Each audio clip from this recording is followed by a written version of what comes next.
రమగారు, ఇది నా ప్రశ్న. ఏంటంటే పెళ్ళికి ముందు ప్రేమ అనేది కనపడుతుంది. ఈ మధ్యన నా సినిమాలో కూడా చూశాను, పెళ్లి తర్వాత ప్రేమ అనేది కనిపించదు, బాధ్యతే ప్రేమ అని చెప్పని విన్నది. ఆ మాట నన్ను నిజంగా చాలా చాలా ఆలోచింపచేసింది. ఏంటంటే పెళ్ళయింది, ఒక అమ్మాయికి కొత్తగా అప్పుడే పెళ్ళయింది అనుకుందాం. ఆ హస్బెండ్ నుంచి జనరల్గా ఒక కామన్ అమ్మాయి ఏం ఎక్స్పెక్ట్ చేస్తుంది? సాయంత్రం వచ్చినప్పుడు తనతో చక్కగా ప్రేమగా మాట్లాడాలనో, ప్రశాంతంగా దగ్గర తీసుకోవాలనో, కాసిన పువ్వులు తీసుకురావాలనో, ఇద్దరు కలిసి గుడికి వెళ్ళాలనో, ఇద్దరే కలిసి ఏకాంతంగా ఉండాలనో, ఇవి ఎక్స్పెక్ట్ చేస్తుంది. కానీ రాను ఏదో సినిమాలో లేదా మన ప్రోగ్రాంలో కొత్తగా పెళ్ళైన ఆ ములబాటం, ఆ మోజు 1 year ఉంటుంది, ఆ తర్వాత అంతా ఇలాగే ఉంటుంది అన్నట్టుగా ఇక ఆ తర్వాత అంతా బాధ్యతలే కనపడుతూ ఉంటాయి. మళ్ళీ అలాంటి ప్రేమ కనిపించదా అంటే అప్పుడు ప్రేమ లేనట్ట, లేకపోతే పెళ్ళైన తర్వాత ప్రేమ కనపడదా? మీ ఉద్దేశ ప్రకారం ఏమిటి? మీరు 80s ప్రేమ కథలు అడుగుతున్నారు, లేటెస్ట్ అది కాదు ఇది. మా వాళ్ళదంటే నువ్వు ఇంకా అక్కడే ఉండిపోయావు. నిజం. ఇంకా ఇక్కడ రాలేదు. పువ్వులు తెస్తాడు పెట్టుకునేందుకు, ఏ పిల్ల జడేసుకుంటుందో చెప్పండి? ఒకటి, అది జడేసుకోదు, అవును, ఉద్యోగం చేస్తుంది. అవును. ఒకటి గుడికి గుడిలోకి వెళ్దాము అనగానే వాడి పిచ్చివాడిలా తోస్తాడు అమ్మాయికి. మీరేం అనుకోకండి, ఇలా ఇప్పుడు జరిగే సంగతి అదే. గుడికి గోపురానికి ఉండదు, వీళ్ళు మాల్స్కి వెళ్తారు, సినిమాలకు వెళ్తారు, కలిసి సినిమాలకు వెళ్ళే పిల్లలు, జంటలు, ఇద్దరు కలిసి ఒకటే సినిమా, ఏదో ఫేవరెట్ సినిమా పెట్టుకుని చూసే జంటలు కోకొల్లలుగా కనపడుతున్నారు. ఒకళ్ళు క్యాబ్ బుక్ చేస్తారు, ఇంకొకళ్ళు సినిమా టికెట్లు బుక్ చేస్తారు. మీకు ప్రేమలు లేవు అని అనుకోవటానికి వీల్లేదు. పైగా ప్రేమ అంటే ఏమిటి? ఇలా మారిపోయిందా? మారలేదా మరి? అంటే ప్రేమ ఆ రూపంలో లేదు, వేరే రూపంలో ఉంది. అంటే మీరు అనుకునే రూపం, మీరు సినిమాటిక్ 80s సినిమా కథే చెప్తున్నారు మీరు. మీ క్వశ్చనే 80 క్వశ్చన్. ఎవరు చేస్తున్నారు? సరే, ఇప్పుడు ప్రేమలు ఎలా ఉన్నాయి? ఇప్పుడు ప్రేమలు అంటే, ఇప్పుడు మీరు ఒక కుర్రాడు అర్లీగా ఇంటికి రావటం అనేది ఈ రోజుల్లో సాధ్యపడే సంగతి కాదు. వాడి గవర్నమెంట్ జాబ్ ఉండి, గవర్నమెంట్ ఉద్యోగము, పబ్లిక్ సెక్టర్ అంటే ఇప్పుడు అక్కడి నుంచి రావాలి కదా. ఇప్పుడు రకరకాల సాఫ్ట్వేర్ ఉద్యోగాలు, రకరకాల హోటల్స్లోవి, లేకపోతే హోటల్ మేనేజ్మెంట్వి, ఈ ఉద్యోగాలు వాళ్ళందరి టైమింగ్స్ రాత్రి 9 తర్వాతే కదా. సాయంకాలం 5:30, 6 గంటలకి ఇంటికి వస్తాడు అనుకుందాం ఒక అబ్బాయి. అమ్మాయి ఏం పని పడలేదు, ఇంట్లో కూర్చున్న అమ్మాయిలు ఉన్నారా ఇప్పుడు? ఏదో ఒక చిన్నదో పొన్నదో ఉద్యోగం చేయాలనుకుంటుంది. అది చచ్చినో దేవుడా అన్నట్టు వస్తుంది. అప్పుడు వీడు చేతులేసి దగ్గర తీసుకుంటానంటే చచ్చి వచ్చాను, ఏమిటి నువ్వు చేతులు వేస్తావు అనరు? అవును అంటారా? అనరా? డెఫినెట్, ఖచ్చితంగా అంటారు. అవును కదా. ఇప్పుడు ఈ 80 ప్రేమ కహాని ఇప్పుడైతే నడవదు. అవును. ఇప్పుడు మనకు నడిచేది ఏమిటంటే వీళ్ళిద్దరూ కొట్టుకు చావకుండా ఉండటమే ప్రేమ, అంతే. ఈ కొట్టుకు చావకుండా ఉండాలంటే నీ ఉద్యోగం టైమింగ్స్ వేరు, నా ఉద్యోగం టైమింగ్స్ వేరు. మీ ఆఫీస్లో హాయిగా ఉంటుంది, మా ఆఫీస్లో కాల్చుకు తింటున్నారు, ఇలాంటి పాయింట్లు. లేదా నీకు ఉద్యోగం, నీకు ఒక 15,000 జీతం పెరిగింది, నాకు 10,000 పెరిగింది, అలాంటి విషయాల మీద పోట్లాడుకోకుండా ఉండి వీళ్ళు పేరెంట్స్ని ఎంతసేపు మధ్యలోకి తీసుకొచ్చి మీరు పెళ్లి చేశారు. ఇది ఇప్పుడు లవ్ మ్యారేజ్ అయితే వేరే కదా అనుకోండి.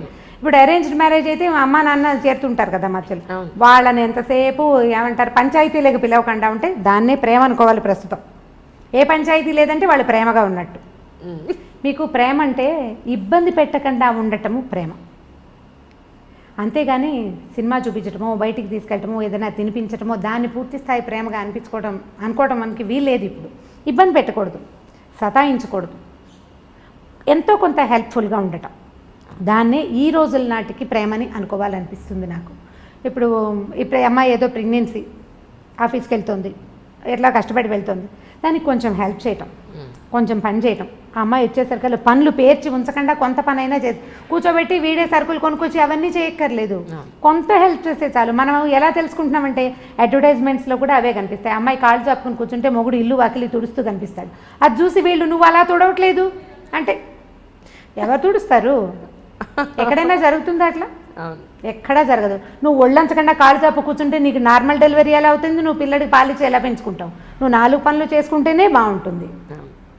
పనులు 4 చేసుకుంటే అన్ని రకాల పనులు చేసి నువ్వు చెయ్యలేని పనికి అతని సహాయం తీసుకోవాలి. చేయగలిగే పనులకి సహాయం తీసుకుని కాళ్ళు చాపు కూర్చోవాలంటే ఏం పద్ధతులు అవి? దాని ప్రేమ అని అనడానికి వీల్లేదు, ఓవరాక్షన్ అని. అంత ఓవరాక్షన్ చేయక్కర్లేదు. ఇబ్బంది పెట్టకుండా ఉండటమే ప్రేమ అని నేను భావిస్తాను. స్టవ్ మీద పాలు పెట్టాం, పాలు పొంగుతున్నాయని హాల్లో నుంచి చెప్పకూడదు. అప్పుడేదో పని చేసుకుంటుంటే మగవాడు వెళ్ళి స్టవ్ ఆపాడండి, అది ప్రేమ. లైట్ ఫ్యాన్ వదిలేసావు, అని అనకుండా వీళ్ళు అటు నుంచి వస్తూ ఫ్యాన్ లైట్ ఫ్యాన్ వదిలేసి చాలామంది ఏం చేస్తారంటే అక్కడ చూసి వచ్చి హాల్లోకి వచ్చేసి ఆ గదిలో లైట్ ఫ్యాన్ ఎవరి కోసం తిరుగుతున్నాయి అని అడుగుతారు. అవును కదా, దాన్ని ప్రేమ అనరు. ఆపేసి ఫ్యాన్ వదిలేసి వస్తున్నావు కరెంట్ వేస్ట్ అని క్లాస్ తీయచ్చు, దీని ప్రేమ అనిపించుకుంటుంది. కొంచెం క్లాస్ తీసే ప్రేమ అవును, పర్వాలేదు, ప్రైవేట్ క్లాసులు తీసే ప్రేమలు కూడా కొన్ని ఉంటాయి. నువ్వు అన్నీ ఇలాగే చేస్తున్నావు ఈ మధ్య అని వాళ్ళు ఆ పని చేసేసి చెప్పడం. ఇప్పుడు ఇది కూడా చేయకుండా ఏమీ చేయకుండా ఉంటే మాత్రం దాని ప్రేమ అనడానికి వీల్లేదు. ఇంత మాత్రం ప్రేమని ఈ రోజుల్లో ఎక్స్పెక్ట్ చేయొచ్చు.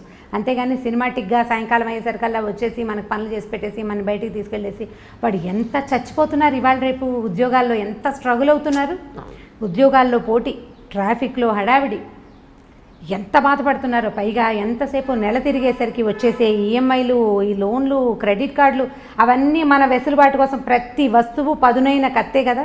క్రెడిట్ కార్డు ఎంత సంతోషంగా ఉండేదో కొత్తల్లో, అది కట్టేటప్పుడు రక్తాశ్రువులు వస్తాయి, రక్తకన్నీరే, మనకి దుఃఖం వస్తుంది, బాబోయ్ ఇదంతా కట్టాల్సి వస్తుంది. వాడుకుని గీసేసేటప్పుడు గొప్ప సరదాగా ఉంటుంది.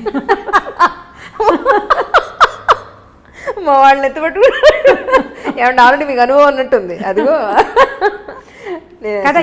ఇవన్నీ పదునైన కత్తులు ప్రతిదీను. ఈ కత్తుల్ని హ్యాండిల్ చేయటమే కష్టం. ఇప్పుడు మగవాడు ఒకడు ఉద్యోగం చేసి ఆడవాళ్ళు ఇంట్లో కూర్చుంటుంటే వీళ్ళకి ఏమనిపిస్తుంది, శని ఆదివారాలు సెలవులు రాగానే వీడు మన బాగా తిప్పేయాలి, అక్కడికి తీసుకెళ్ళాలి, ఇక్కడికి తీసుకెళ్ళాలంటే ఈ 5 రోజులు చచ్చి ఉండి పైగా ఈ వర్క్ అంతా శనివారం రాత్రి లోపల సోమవారం పొద్దుటికొద్ది రిపోర్ట్ అందించేసేయాల్సిన ఉద్యోగాలు ఉంటాయి. వాడు ఏం సరదా పడతాడు పాపం, వాళ్ళు ఎలా సరదా పడగలుగుతారు? ఫ్రీగా ఉండటానికి వాళ్ళకి పెద్దగా అవకాశం లేదు. అసలు మన ఉద్యోగ వ్యవస్థే పరమ దౌర్భాగ్యంగా ఉంది. ఇప్పుడు వర్కింగ్ అవర్స్ బాగుండట్లేదు కదా, వర్క్ కల్చర్లు బాగుండట్లా, వాడు స్ట్రెస్ ఫీల్ అవుతుంటాడు. వాళ్ళు ఏమనుకుంటారు, మగవాళ్ళు ఏమనుకుంటారు, వీళ్ళు మనని రిలాక్స్ చేయాలి, ఆడవాళ్ళ వల్ల రిలాక్సేషన్ రావాలంటే. ఇప్పుడు నేను సినిమాటిక్ మంత్రదండం, ఇది కూడా 80s 70sలో హీరోయిన్లు ఎన్ని కష్టాలైన పడి ఇంటికి వచ్చేసరికల్లా చక్కగా శుభ్రమైన ఇల్లు, తెల్లటి పక్కలు, మల్లె పువ్వులు లాంటి మంచాలు, ఇలాంటివి చాలా చదివేవాళ్ళం చిన్నప్పుడు. అలా మంత్రదండం లాగా చేయటము ఆడవాళ్ళ వల్ల కాదు. సో 70s 80s ప్రేమ కథలు, అప్పట్లో ఉండే ప్రేమలు మనం తెలుసుకున్నవి. మన ఇళ్లలో మనం చూసే మహాంజలి, మీరు ఆలోచించి చూడండి. 80sలో మన అమ్మ నాన్న, 80sలో మనం చిన్నపిల్లలం కదా, మన అమ్మ నాన్న, మన అక్క బావ, మన మామయ్య, మన అత్తయ్య, పోనీ బాబాయ్ పిన్ని, ఇలా సినిమాటిక్గా ఉన్నారా? ఆలోచించి చూడండి. లేరు. అప్పుడు బాధ్యతలు, పనులు విపరీతంగా, పనే పాట. ఇప్పుడు మనకి ఏమీ లేవు పనులు. మగవాళ్ళకి పనులు తక్కువే, ఆడవాళ్ళకి పనులు తక్కువే. మనకి విపరీతంగా ఉన్నది డ్రైవింగ్, పొల్యూషన్, స్ట్రెస్, ప్రతిదానికి అవే హెచ్చుగా ఉన్నాయి. మరి ఇప్పుడు అప్పట్లో బాధ్యతల వల్ల ప్రేమలు తక్కువగా ఉండేవి, సినిమాటిక్ ప్రేమలు లేవు. ఇప్పుడు స్ట్రెస్ వల్ల సినిమాటిక్ ప్రేమలు తక్కువగా ఉంటున్నాయి. మనం స్ట్రెస్సే ఎక్కువ తీసుకుంటున్నాం. ఇప్పుడు శని ఆదివారాలు ఉన్నాయనుకుందాం మన దగ్గర, పోనీ ఒక ఆదివారం ఉంది, దాన్ని సగం చేసుకోవడానికి ట్రై చేయండి. మనం ప్రేమని కొంచెం సినిమాటిక్గా సాధించగలుగుతాం. సగం చేసుకోవడం, పొద్దున పూట బయట తిరిగి, లేదా ఇప్పుడు బఫే బ్రేక్ఫాస్ట్లు అవి కనపడుతుంటాయి ఊళ్ళల్లో, సిటీలోనే, టౌన్స్లో కూడా ఉన్నాయిలేండి. విజయవాడ, గుడివాడ కూడా ఏం తీసుకోలేదు హైదరాబాద్ కంటే. అవి ఆదిలాబాద్లో లేదు కానీ మన నిజామాబాద్ అలాంటి ఊళ్ళల్లో కూడా ఉన్నాయి. పగలు మధ్యాహ్నం దాకా మీరు ఎంజాయ్ చేద్దాం, ఎక్కడికైనా వెళ్దాం, ఎవరింటికైనా వెళ్దాం, గుడికి గోపురానికి వెళ్దాం, సాధ్యమైనంత ప్రేమగా ప్రవర్తించడానికి ట్రై చేసి మధ్యాహ్నం నుంచి మగవాళ్ళని వాళ్ళని చేసుకొని ఇస్తే అటే కొట్లాడుకోకుండా మనం కొంత ప్రేమ కథని సాధించగలుగుతాం. ఎంతో కొంత. ఇది కష్టం, చాలా కష్టం అండి, నిజం. పని పూర్తి చేసేసుకోండి, తర్వాత నేను బజార్ వెళ్దాము అని పాతకాలపు హీరోయిన్లలాగా మనము చెప్పలేకపోతాం. రుసరుసలాడుతూ ధుమధుమలాడుతూ ఉంటాం. వారం నుంచి చూస్తున్నాను, నువ్వు ఎప్పుడు పని పెట్టుకుంటావు, దిక్కుమాలిన ఆఫీసు. అయితే అదే దిక్కుమాలిన ఆఫీసు మనకి అన్నాన్ని, పువ్వుల్ని, వీటిని ఇస్తుందని మనం అనేటప్పుడు మనకు గుర్తురాదు. న్యాచురల్ కదా, నేను చెప్పలేదా, నోరు పదునుగా ఉంటుందని. నాలిక బహుపదునైనది, అది ఏమంటుందో దానికే తెలియదు ఒక్కొక్కసారి. ఏమంటున్నామో మనకు అర్థం కాదు కదా, ఉద్వేగం వచ్చేస్తుంటుంది లోపల నుంచి. ఆ వచ్చే ఇరిటేషన్ తోటి మనం ఏదో ఒకటి మాట్లాడతాం. అవన్నీ రేపొద్దున ఆయుధాలుగా మన మీదే సంధించబడతాయి. నువ్వే మానేమన్నా ఉద్యోగం అంటే, వెధ ఉద్యోగం మానేసేయి అంటాం అనుకోండి, ఉద్యోగం సీరియస్గా మానేస్తే అప్పటి నుంచి రోజు బెంగగానే ఉంటుంది, ఎప్పుడు మంచి ఉద్యోగం వస్తుందో అన్న టెన్షన్ కదా. సో ఇది అంత ప్రేమను సాధించలేము మనం. కొద్దిగా ఆలోచించి ఈ రోజులకు సరిపడా పువ్వులు అవి ఎక్స్పెక్ట్ చేయకూడదు. హిందీ సీరియల్స్ మీరు చూసారో లేదో, మేము ఆ మధ్య బాగా చూస్తుండేవాళ్ళం. మా పని మనిషికి చాలా ఇంట్రెస్ట్, రాగానే సీరియల్ పెట్టి అంటుండే, అది చాలా బాగుందని. వాడు ఇంటికి రాగానే కుర్రాడు గులాబీ పువ్వు పట్టుకొచ్చిస్తాడు. రోజు ఏం చేస్తారు, మా వారు అంటుంటాడు, చెవులో పెట్టుకోమంటున్నాడు. ప్రతిరోజు ఒక గులాబీ మొగ్గ పట్టుకొచ్చి ఇస్తుంటాడు. అంటే బయట నుంచి వచ్చేటప్పుడు పువ్వులు పట్టుకొచ్చి ఇవ్వటం, ఆవిడని శాంతింప చేయాలంటే పువ్వులు పట్టుకొచ్చి ఇవ్వాలి. మా పని మనిషి అడిగేది, అమ్మ మనం ఒక మూర కొంటే సరిపోతుంది, ఈ బంచి 100 రూపాయలు ఉంటుంది కదా, మూర 10 రూపాయలకి వస్తుంది. అవును, తమిళ సినిమాల్లో కనిపిస్తాయి పువ్వులు పట్టుకొచ్చి ఇస్తూ ఉండటం. ఇవాళ రేపు మన సినిమాల్లో చాలా తగ్గిపోయినాయండి సినిమాటిక్ వేషాలు. సినిమా వాళ్ళు కూడా ఇవాళ రేపు వేయటం మనం ఎందుకు మానేశారు. మీరు ఆలోచించండి, నాకు అస్సలు గుర్తులేదు. నేను బాగా ఆలోచిస్తాను. నేను మా చిన్నక్కయ్య దగ్గర ఉండేదాన్ని. మా బావ ఎప్పుడైనా పువ్వులు తెచ్చిచ్చిన సంఘటనే నాకు జ్ఞాపకం రాదు. బాగా ఎంత ఆలోచించిన అవి చూసినప్పుడల్లా అనుకుంటాం, మా కైలు బావలు ఏమిటి ఇలా ఎప్పుడు చేయలేదు. ఇప్పుడు ఎలా చేస్తారు, ఇప్పుడు కూడా చేయరు కదా, అది చేయలేం. ఓకే, అవి కేవలం సినిమాటిక్ థింగ్సే. అప్పుడప్పుడు ఒక్కొక్కసారి జరుగుతాయి జీవితంలో. బట్ అదే ఇప్పుడు మన దగ్గర అయితే క్యాండిల్ లైట్ డిన్నర్కి తీసుకెళ్తాము, డిన్నర్లకు తీసుకెళ్ళి ఇంకెక్కడికో తీసుకెళ్తాము, ఇంకేదో చేయటం. ఆల్ సినిమాటిక్ యూనో, అంతే. నిజంగా అండి. అవి ఒకవేళ అవి చేసినా కూడా ఏమిటో విచిత్రంగా విడ్డూరంగా జరగకూడని సంఘటన ఏదో జరుగుతున్నట్టు అలా అనిపిస్తుంది. నిజంగా రమ్మగారు చాలా సంతోషంగా ఉంది. ఏంటంటే ప్రతి మనిషి జీవితంలో వచ్చి వెళ్ళే ప్రతి సంఘటన మనం ఆల్మోస్ట్ పుట్టినప్పటి నుంచి పెళ్ళై వృద్ధాప్యం వరకు అన్నీ మాట్లాడుకున్నాం. ఎన్నో తెలియని విషయాలు. మీరు వృద్ధాప్యం విషయాలు మాట్లాడలేదు. ఇప్పుడు ఉంది, అదొక్కటే ఉంది, అదొక్కటే పెండింగ్ ఉంది. వృద్ధాప్య విషయంలో మాట్లాడాలి. యాక్చువల్లీ పిల్లలు పెద్ద అయిపోయి ఒక కపుల్కి పెళ్ళైన తర్వాత పిల్లలు, వాళ్ళ చదువులు, వాళ్ళ ఉద్యోగాలు, పెళ్ళిళ్ళు అయిపోయి వాళ్ళు వెళ్ళిపోయాక మళ్ళీ అల్టిమేట్గా మిగిలేది ఈ పేరెంట్స్ ఇద్దరే, వైఫ్ అండ్ హస్బెండ్స్ ఇద్దరే. వృద్ధాప్యంలోకి వచ్చేసి ఒక 60-70 ఏళ్ళలోకి ఎంటర్ అయిపోయిన తర్వాత వీళ్ళు ఎక్కడో ఉద్యోగాల నుండి పొరపాటున వీళ్ళ ప్రాణం పుట్టుకుమంటే వాళ్ళు వచ్చేంత వరకు ఉండే ఈ వెయిటింగ్ చాలా బాధగా ఉంది రమ్మగారు. చాలా చాలా అసలు తలుచుకుంటే భయం ఇస్తుంది నిజంగా. రాణపల్లి గారు ఇష్యూలో ఆయన నాకు ఇంటర్వ్యూ ఇస్తాను ఒక 10 రోజుల క్రితమే మాట్లాడాను ఆయనతోటి. ఇంకా చాలా నీరసంగా ఉంది అంజలి, ఇంకొక 10 రోజుల్లో చేద్దాం అన్నారు ఇంటర్వ్యూ. తనికెళ్ళ భరణి గారు అదే అన్నారు, ఆయన చనిపోయారమ్మా, ఇంటర్వ్యూ అవ్వలేదు కదా, చేస్తుంటే మాత్రం నీదే ఆఖరి ఇంటర్వ్యూ అయి ఉండేది. ఇప్పుడు వాళ్ళ అమ్మాయి కోసం ఎదురు చూపులు, ఆయన బాడీని మార్చరీలో పెట్టాం, ఆ అమ్మాయి రావాలి, ఈయన అంత్యక్రియలు జరగాలి అని. ఎన్ని రోజులు వెయిట్ చేస్తారో ఏమో మరి నాకు తెలియదు, కానీ 2 లేదా 3 రోజులు. చాలా బాధగా ఉంది. ఈ అమెరికాలో ఫారిన్ కంట్రీస్లో సెటిల్ అయ్యే పిల్లల పేరెంట్స్ అందరి దుస్థితి అదే.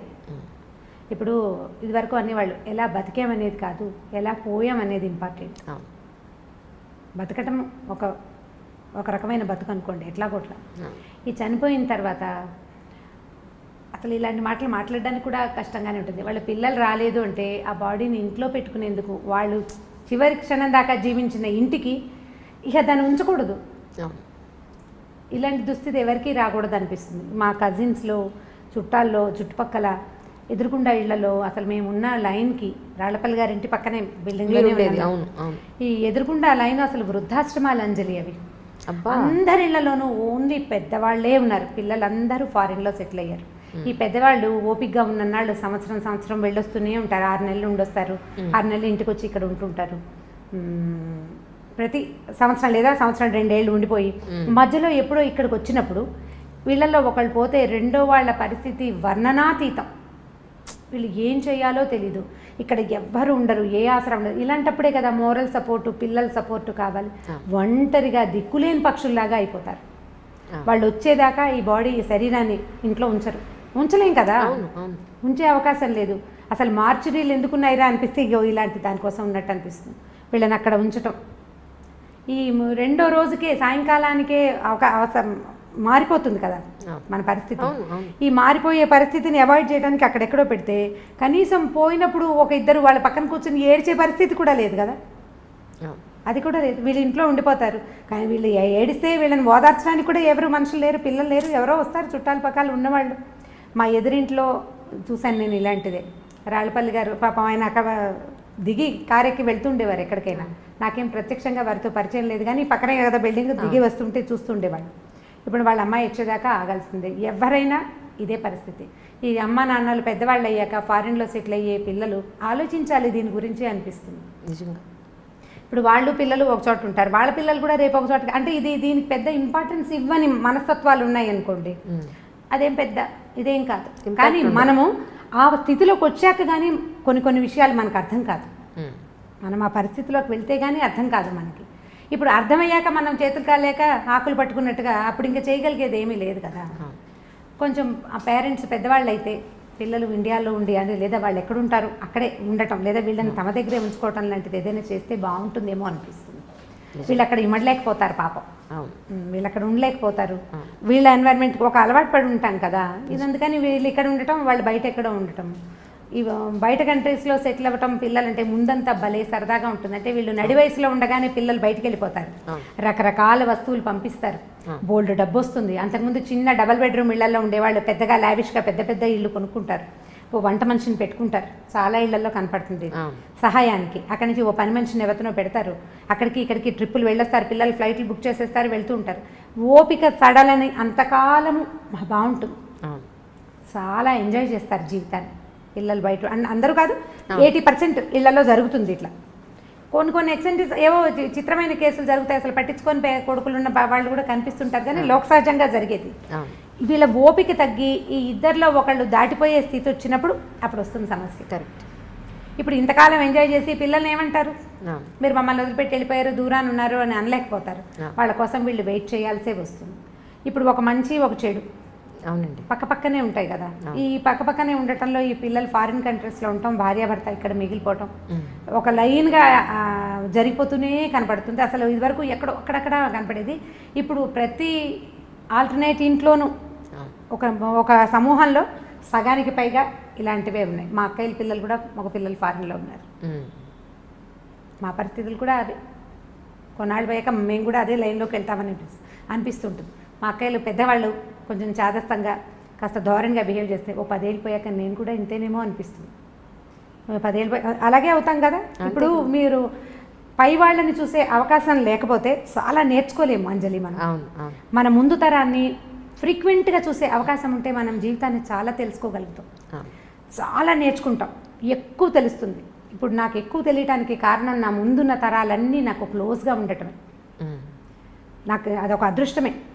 ఇందులో ఒక చిన్న మైనస్ పాయింట్ ఏంటంటే వాళ్ళ వృద్ధాప్యాన్ని చూస్తూ 10 ఏళ్ల తర్వాత నేను కూడా ఇంతేనని నాకు రోజు గుర్తు వస్తూ ఉంటుంది అన్నమాట. నాకు తెలుస్తూ ఉంటుంది, ఓ 10 ఏళ్ల తర్వాత, ఒక 15 ఏళ్ళ తర్వాత నేను కూడా ఇలాగే అవుతాను, నేను ఇంతకే వెళ్తాను, ఇందులోకే వెళ్తాను. మామూలు జనాలకు ఆ అవకాశం ఉండదు, పెద్దగా తెలుసుకోరు, సరదాగా తిరిగేస్తూ ఉంటారు. ఎవరన్నా పెద్దవాళ్ళు కనిపిస్తే వాళ్ళు సీనియర్ సిటిజన్స్గా తోస్తారు. నాకు సీనియర్ సిటిజన్స్ అనిపించదు, మాకు అక్కయ్యలాగానే తోస్తారు, అదే అలవాటు కదా. వీళ్ళని చూసి చూసి వచ్చింది 10 ఏళ్ళు పోయాక. ఇప్పుడు మా అబ్బాయిలే నాకు చెప్తారు, అమ్మ 10 ఏళ్ళు పోయాక నువ్వు విజయపెద్దంలాగా అయిపోతావు, ఇప్పుడే చంపేస్తున్నావు నువ్వు. ఇలా అవుతూ మన జీవితాలు కూడా ఇందులోకి వెళ్ళవలసిందే. మనం తెలుసుకోవాల్సింది ఏంటంటే ఇవాళ యంగ్, ఎనర్జెటిక్గా, శుభ్రంగా, బ్రహ్మాండంగా, చాలా దృఢంతో ఉన్న మనము రేపొద్దున వెళ్ళే దారి మన ముందున్న దారే కానీ కొత్త దారి ఏది కాదు.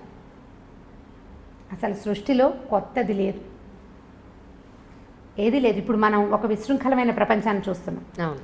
మనని చూసినప్పుడు మన పేరెంట్స్ కూడా ఇలాగే అనుకున్నారు, ఏమిటో మారిపోతున్నారు పిల్లలను. మన అమ్మా నాన్నలు అంటే ఇప్పుడు మా అమ్మా నాన్నలు చేయలేదు, కానీ సాధారణంగా మన ముందు తరంలో ఉన్న అమ్మా నాన్నలు పల్లెటూళ్ళు వదిలిపెట్టేసి టౌన్లకి వాటికి గవర్నమెంట్ ఉద్యోగాలకి వస్తున్నప్పుడు వాళ్ళ ముందు తరం కూడా అలాగే అనుకుంది. రోజులు మారాయి అన్నమాట ప్రతిసారి ప్రతి తరం తర్వాత పునరావృతం అవుతూనే ఉంటుంది, తిరుగుతూనే ఉంటుంది ఆ మాట. దాని నుంచి మనం తప్పించుకోలేకపోతాం. ఇప్పుడు మరీ పెరిగింది, రేపొద్దున ఇంకా పెరుగుతుంది. పాతదారిని పట్టడం మన వల్ల అవ్వదు, పాతదారిని వదలలేకపోవటం మాత్రం మన వల్ల అవుతుంది. మనం ఏం చేస్తామంటే మనకి బాగా నచ్చిన విషయాలు కొత్తవి తీసేసుకుని మనకు నచ్చనివి పాత రోజులు బాగున్నాయి అని చెప్తూ ఉంటాం. మనకి ఏది ఇష్టం లేదో ఇదివరకు మేము అలా చేసేవాళ్ళం కాదంటాం, కానీ మనం ఇదివరకు చేయనివి చాలా చాలా చాలా చాలా చాలా చాలా మన జీవితంలో తుడిచేసుకున్న లోపలికి వచ్చేసినాయి అంతే. తలంటి పోసుకోవటం దగ్గర నుంచి ఎక్కడున్నాయి అసలు కుంకుడుకాయలు ఎక్కడున్నాయి చెప్పండి. ప్రతిదీ మన తిండి, మన బట్టలు, మన అలవాట్లు, మన విధానాలు, మన ఇళ్ళు, మన వాకిళ్ళు, ప్రతి విషయం పండగ వచ్చినప్పుడు మనకి సీరియస్గా గుర్తొస్తుంది, ఈ పండగ నాడు మా ఇదేదో చెయ్యాలి అని. ఆ ఒకరోజు తర్వాత మర్చిపోతాం. కొంతమందికి పండగలు కూడా గుర్తురావు. పండగ ఇప్పుడు బాగా గుర్తు ఎలా వస్తుంటే టీవీలలో హోరెత్తిపోతూ ఉంటాయి కాబట్టి పండగలు గుర్తొస్తాయి. అవి బాగా ఉపయోగపడుతున్నాయి, ఆ విషయంలో మాత్రం బాగా ఉపయోగిస్తున్నాయి. ఇది మంచిగా చెడు అంటే మంచి చెడు కూడా ప్రతి అన్ని పదునైన కత్తులే కదా, ప్రతిదీ పదునైన కత్తే. ప్రతి దాన్ని మనం జాగ్రత్తగా వాడుకోవాల్సిందే అంతే.